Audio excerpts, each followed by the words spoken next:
اعوذ باللہ من الشیطان الرجیم، بسم اللہ الرحمن الرحیم۔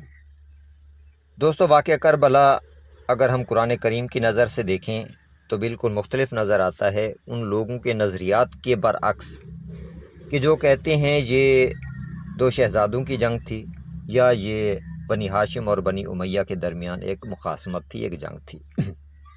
کیونکہ ویسے بھی یزید کے اپنے الفاظ جو ہیں اس کی اپنی شخصیت کو واضح کر رہے تھے، کیونکہ جب نواسہ رسول کا سر اقدس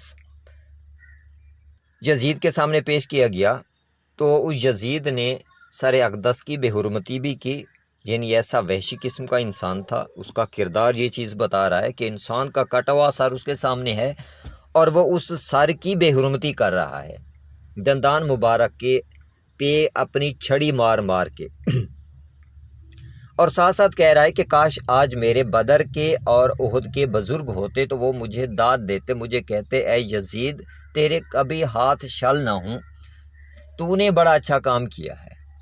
اس کے علاوہ اس کے کچھ اشعار یہ بھی ملتے ہیں کہ نہ تو کوئی وحی آئی تھی نہ ہی کوئی پیغام آیا تھا، بلکہ یہ بنی ہاشم کا ایک ڈھونگ تھا جو انہوں نے رچایا تھا حکومت حاصل کرنے کے لیے۔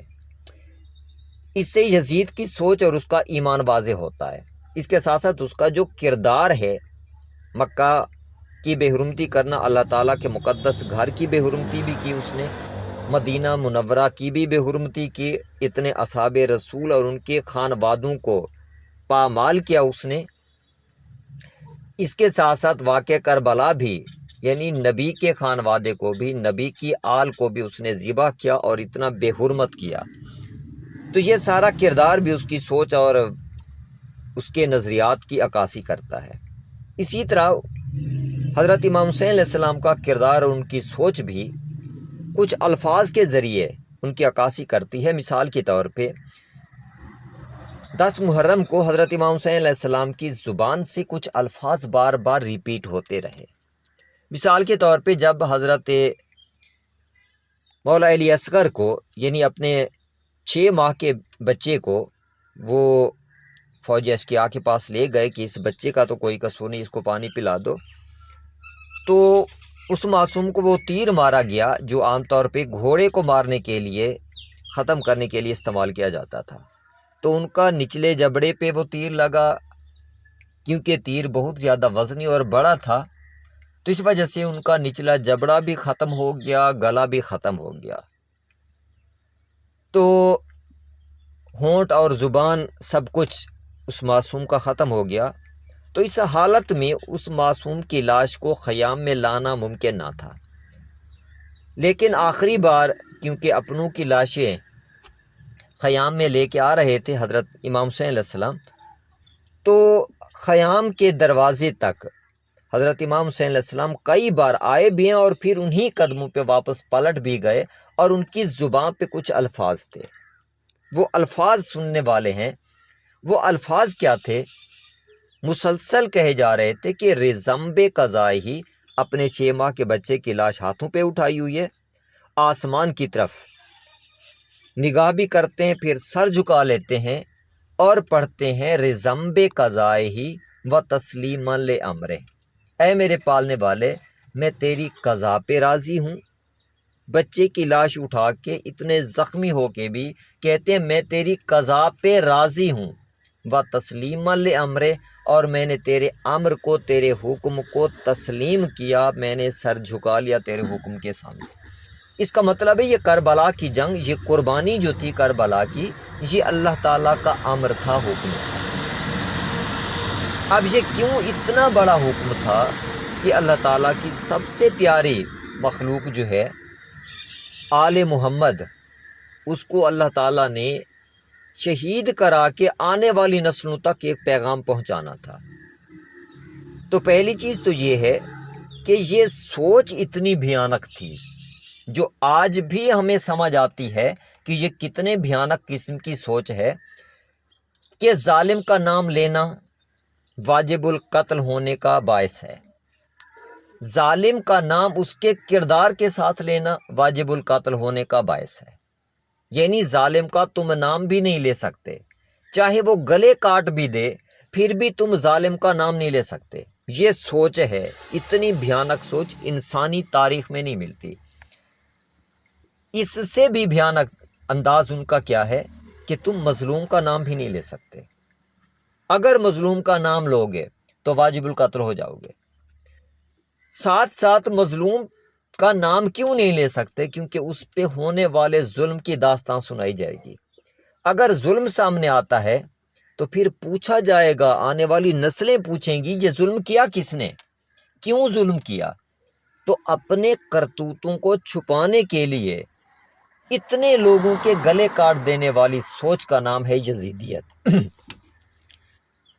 تو یزیدیت ایکچولی اتنا بھیانک سوچ ہے، اتنا بھیانک نظریہ ہے کہ جس کو اللہ تعالیٰ نے پوری انسانیت کے سامنے رکھنے کے لیے اتنی بڑی قربانی دے دی کہ دیکھو یہ لوگ اہل بیت کے ویسے تو رشتہ دار تھے، اہل بیت بھی بنی ہاشم میں سے تھے، قریش میں سے تھے، اور بنی امیہ جو ہیں وہ بھی قریش میں سے تھے، تو خون کے رشتے بھی تھے ان کے۔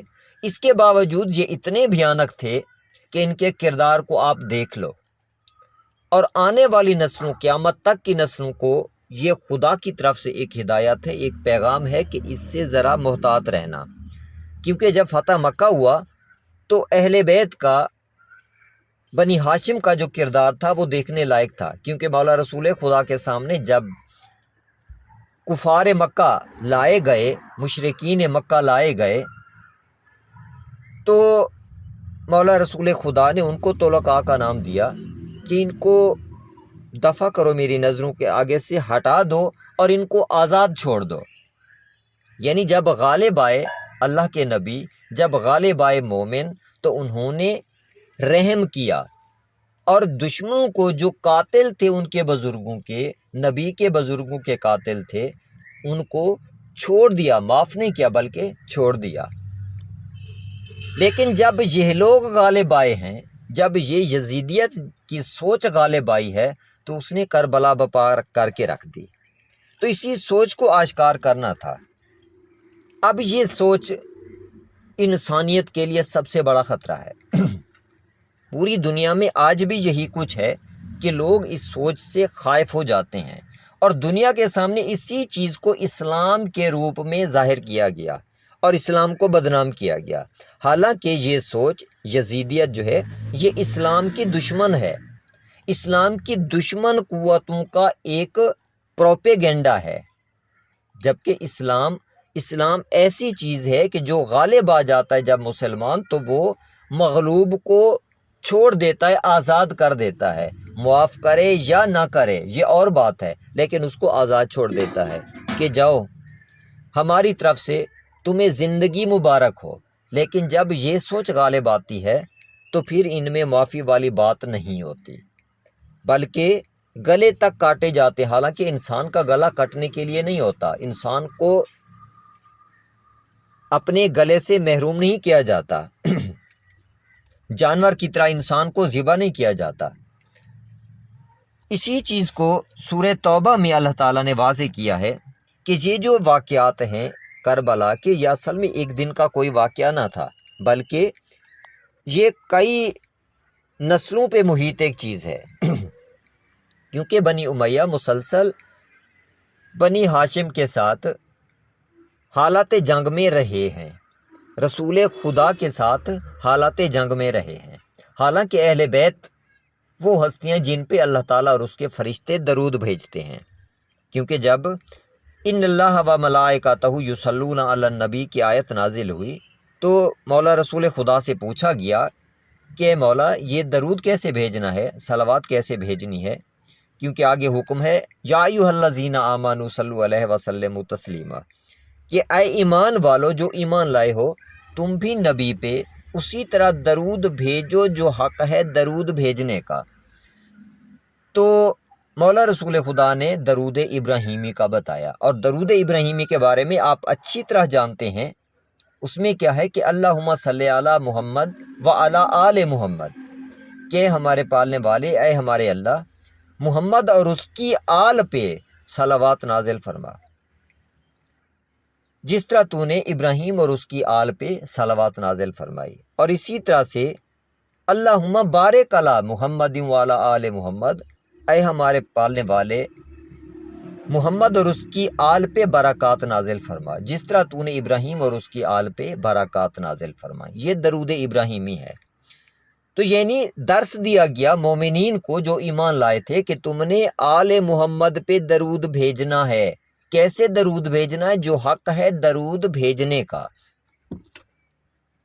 ان پہ درود کیوں بھیجنے کا حکم ہے؟ کیونکہ ہر نجس سے، ہر نجاست سے یہ ہستیاں پاک ہیں، کیونکہ اللہ تعالیٰ نے اہل بیت کے حوالے سے آیت تطہیر نازل کی کہ اِنَّ ما یرید اللہ لیذھب عنکم الرجس اہل البیت ویطہرکم تطہیرا، کہ اے اہل بیت، اللہ کی طرف سے تمہارے لیے طہارت کا ایک پروانہ ہے کہ تمہیں ایسے پاک رکھنا چاہتا ہے جو حق ہے پاک رکھنے کا۔ تو جو ہستیاں پاک ہیں، اور پھر ان ہستیوں کا اللہ تعالیٰ نے قرآن کریم میں واضح کیا ہے کہ یہ ہستیاں سچی ہیں۔ جو پاک ہوتا ہے، وہ سچا ہوتا ہے، وہ خدا کا سب سے محبوب بندہ ہے۔ تو جبکہ اللہ تعالیٰ فرماتے ہیں کہ لعنت اللہ علی الکاذبین، یعنی جھوٹوں پہ اللہ کی لعنت، جھوٹے پہ اللہ کی لعنت ہوتی ہے، لیکن ان ہستیوں پہ اللہ کا درود ہونا اس بات کی دلیل ہے، اس بات کا ثبوت ہے کہ یہ ہستیاں جھوٹ نہیں بولتی۔ اس کے علاوہ لعنت اللہ علی الکاذبین، کاذبین پہ اللہ تعالیٰ کی لعنت ہے، یہ خدا کا حکم ہے۔ تو جب اللہ تعالیٰ نے اہل بیت پہ درود بھیجا ہے تو اس کا مطلب ہے یہ ہستیاں ظلم نہیں کر سکتی، ظالم نہیں ہیں۔ ان کے دشمن ظالم ہوں گے، ان کے دشمن، ان کے مقابلے میں آنے والے لوگ جھوٹے ہوں گے، ان پہ اللہ کی لعنت ہے، ان پہ اللہ تعالیٰ کی صلوات ہے، اللہ تعالیٰ اور اس کے فرشتوں کی۔ یہ کوئی عام ہستیاں نہیں ہیں کہ جن پہ اللہ تعالیٰ جیسی پاک ذات اور اس کے فرشتے درود و سلام بھیجتے ہیں۔ تو سوچنے کی بات ہے، جب اللہ تعالیٰ نے اتنا واضح کیٹیگوریکلی انسان کو بتا دیا، مومنین کو بتا دیا، تو پھر یہ واقعہ کربلا ہوا تو ہوا کیسے؟ یہ ممکن کیسے ہے؟ تو اس کے لیے ہمیں سوچنا پڑے گا، دیکھنا پڑے گا، کیونکہ سورہ توبہ اسی چیز کو واضح کر رہی ہے۔ اللہ تعالیٰ فرماتے ہیں کہ رسول خدا کی صحبت میں بیٹھنے والے کچھ ایسے لوگ بھی تھے، رسول خدا کے دور کی بات ہے، کہ ان میں سے کچھ ایسے لوگ بھی ہیں، سورہ براءت کی ورس نمبر ہے 58، جس میں اللہ تعالیٰ فرماتے ہیں وَمِنْهُمْ مَنْ يَلْمِزُكَ فِي الصَّدَقَاتِ، صدقات کی تقسیم کے حوالے سے یہ نبی کو الزام دیتے تھے، یعنی ایسی سوچ کے لوگ اس وقت موجود تھے۔ فَإِنْ أُوتُوا مِنْهَا رَضُوا، اگر ان صدقات میں سے ان لوگوں کو کچھ دے دیا جائے تو یہ راضی ہو جاتے ہیں۔ وَإِن لَمْ يُؤْتَوْا، اگر ان کو عطا نہ کیا جائیں صدقات، مِنْهَا ان میں سے اِذَا هُمْ يَسْخَطُونَ، تو یہ غصے سے بھر جاتے ہیں، لال پیلے ہو جاتے ہیں۔ یہ اس سوچ کے لوگ یعنی کہ اس وقت بھی موجود تھے نبی کے دور میں، جو نبی پہ الزام لگاتے تھے۔ اس کے بعد اللہ تعالیٰ فرماتے ہیں وَمِنْهُمْ، اور ان میں سے کچھ ایسے لوگ بھی ہیں یؤذون النبی، جو نبی کو ایذا دیتے ہیں، ایذا پہنچاتے ہیں۔ نبی کے اپنے دور میں نبی کی صحبت میں بیٹھنے والوں میں کچھ ایسے لوگ بھی تھے جو نبی کو ایذا پہنچاتے تھے۔ وَيَقُولُونَ هُوَ أُذُنٌ، یہ تو ہر بندے کی بات سننے والا ہے۔ قُلْ کہہ دیجئے أُذُنُ خَيْرٍ لَكُمْ، یہ ہر بندے کی بات سنتے ہیں تو تمہاری خیریت کے لیے، تمہاری بھلائی کے لیے۔ یؤمن باللہ و یؤمن للمؤمنین ورحمۃ للذین آمنوا منکم۔ اس کے بعد بڑی حیران کن بات ہے، اللہ تعالیٰ فرماتے ہیں کہ والذین یؤذون رسول اللہ لہم عذاب علیم، جو لوگ بھی نبی کو ایذا دیتے ہیں، ایذا پہنچاتے ہیں، ان کے لیے عذاب علیم ہے، دردناک عذاب ہے۔ یعنی اس دور میں بھی، نبی کے دور میں بھی لوگ نبی پہ الزام لگانے والے بھی تھے، صحبت میں بیٹھتے تھے۔ فقط صدقات کی تقسیم کے حوالے سے بھی غصے میں لال پیلے ہو جاتے تھے کہ ہمیں صدقات میں سے حصہ کیوں نہیں ملا۔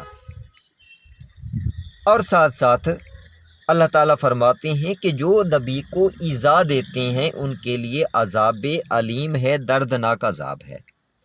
حالانکہ ان کے بارے میں اللہ تعالیٰ فرماتے ہیں وَيَحْلِفُونَ بِاللَّهِ إِنَّهُمْ لَمِنْكُمْ، یہ اللہ کی قسمیں اٹھاتے ہیں، حلف اٹھاتے ہیں، وَيَحْلِفُونَ بِاللَّهِ، اللہ کا حلف اٹھاتے ہیں، اللہ کی قسمیں اٹھاتے ہیں کہ ہم تو آپ میں سے ہیں۔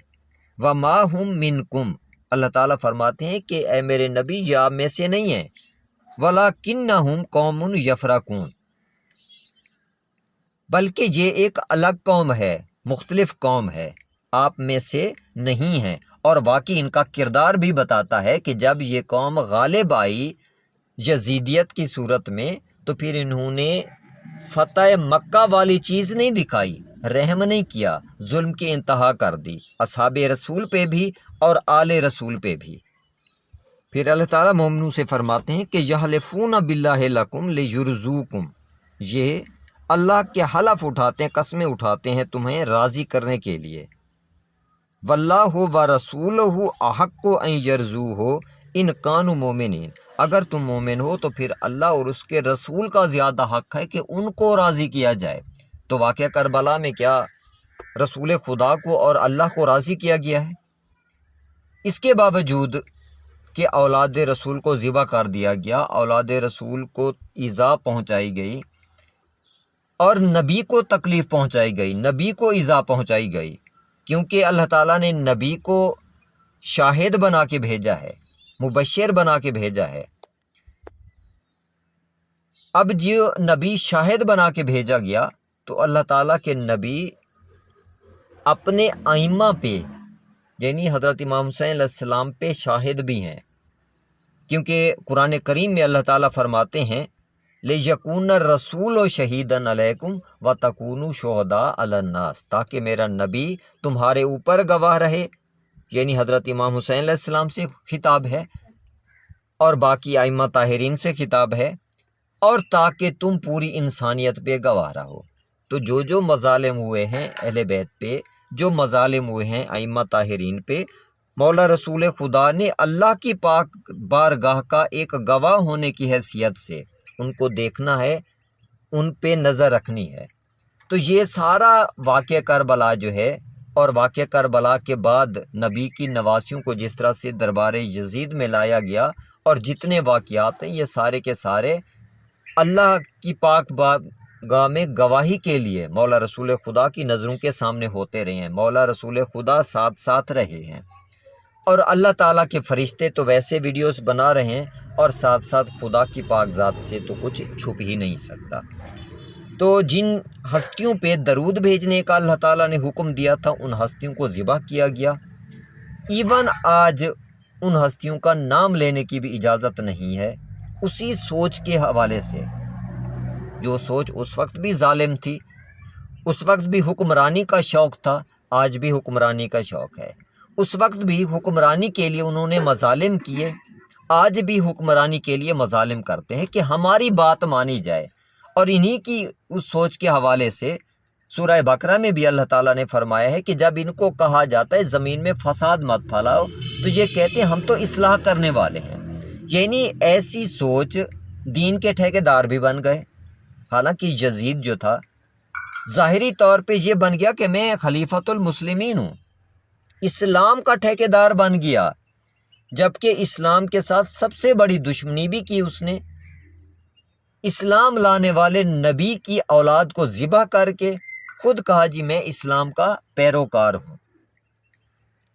تو یہ آنے والی نسلوں کو، قیامت تک کے لوگوں کو خداوند تعالیٰ نے اس بڑی قربانی کے ذریعے اس یزیدیت کی بھیانک سوچ سے آگاہ کیا ہے کہ تم اس کو سمجھنے کی کوشش کرو، اس سے بچنے کی کوشش کرو، کیونکہ ایسے لوگوں کے لیے عذاب علیم ہے، کیونکہ جو بھی یزیدیت کی سپورٹ کرے گا خدا کی بارگاہ میں وہ یزید کے ساتھ ہی ہوگا۔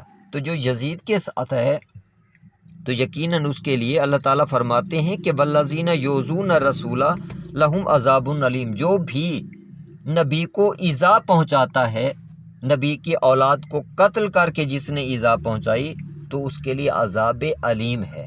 تو اس لیے آپ کو غور کرنا چاہیے اس چیز پہ کہ یزیدیت کی سپورٹ ہمیں نہیں کرنی چاہیے، کیونکہ ہم نے اکیلے اکیلے اپنے خدا کی بارگاہ میں حاضر ہونا ہے، ہم نے اکیلے اکیلے قبر میں جانا ہے، خدا کی بارگاہ میں حاضر ہو کے ہم نے اپنے اپنے اعمال کا جواب دینا ہے۔ نہ یزید نے ہمیں سپورٹ کرنا ہے، نہ کسی یزیدی سوچ رکھنے والے بندے نے ہمیں سپورٹ کرنا ہے، ہم نے اپنے وحدہ لا شریک پروردگار کو اپنی سوچ کا، اپنے ایمان کا جواب دینا ہے۔ تو یہ کربلا کے حوالے سے جتنے معاملات ہیں ان پہ تھوڑا غور کیا کریں، اور کربلا کو سورہ براءت پہ غور کر کے سمجھنے کی کوشش کریں، آپ کے سامنے ٹوٹل معاملات آ جائیں گے۔ دعا گو ہوں اللہ تعالیٰ آپ کو اپنے پیارے بندوں میں شمار فرمائے، اور آپ کی دنیا اور آخرت خدا کی رضا میں گزرے، خدا کے پیار میں گزرے، خدا کی امان میں گزرے۔ اللہ کی امان میں رہیں۔ اللہ حافظ۔